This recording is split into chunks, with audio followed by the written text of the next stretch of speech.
You have a problem buying oil from India, oil or refined products, don't buy it. Nobody forced you to buy it. It's funny, you have people who work for a pro-business American administration accusing other people of doing business.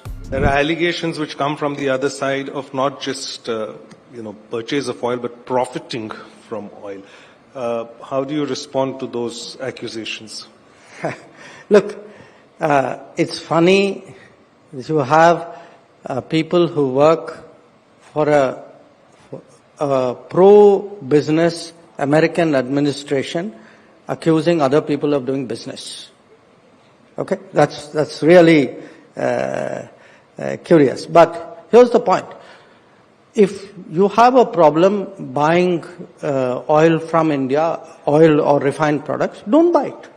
Nobody forced you to buy it. But Europe buys, America buys. So you don't like it, don't buy it. That's a good point. But at the same time, you've come out in public, and now things are that with the previous Biden administration, there was an understanding of sorts, or no, there wasn't on the oil issue. Yeah, it was an understanding. There were a series of very explicit conversations. If you could very explicit conversations saying, look, we have no issues with your buying. Look, how did that whole price cap idea come? If the Europeans and the Americans, you can't say I object to your buying oil, but I have a price cap. The idea of a price cap is you accept that people buy that oil. So the fact that you devised the price cap meant that you accept that there's an oil trade going on with Russia. Otherwise you wouldn't need a price cap. But there was that India's role in keeping the price stable. I was trying to. Absolutely. There were clear conversations on that? In 2022, there was deep nervousness because oil prices went up. There was great nervousness, international nervousness about the price of oil. And there were a set of conversations with different people in the American administration at that time that if India wanted to buy Russian oil, that's fine by us because it will stabilize the price of oil.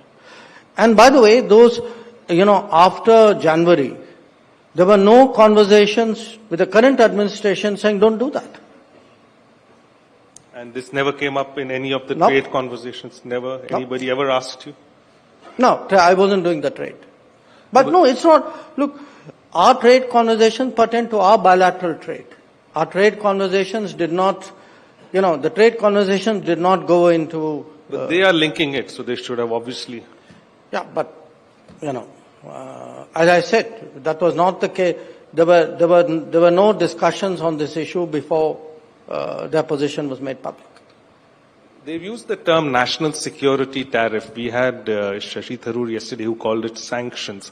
How do you look at national security tariff as just the way it has been framed and sort of pushing India in that? Param, I'm not going to get into definitional debates. My point is a very clear point, which is that we are buying oil to stabilize the oil markets. Yes, it is in our national interest. We have never pretended otherwise, but we also say it is in global interest. And you call it what you will.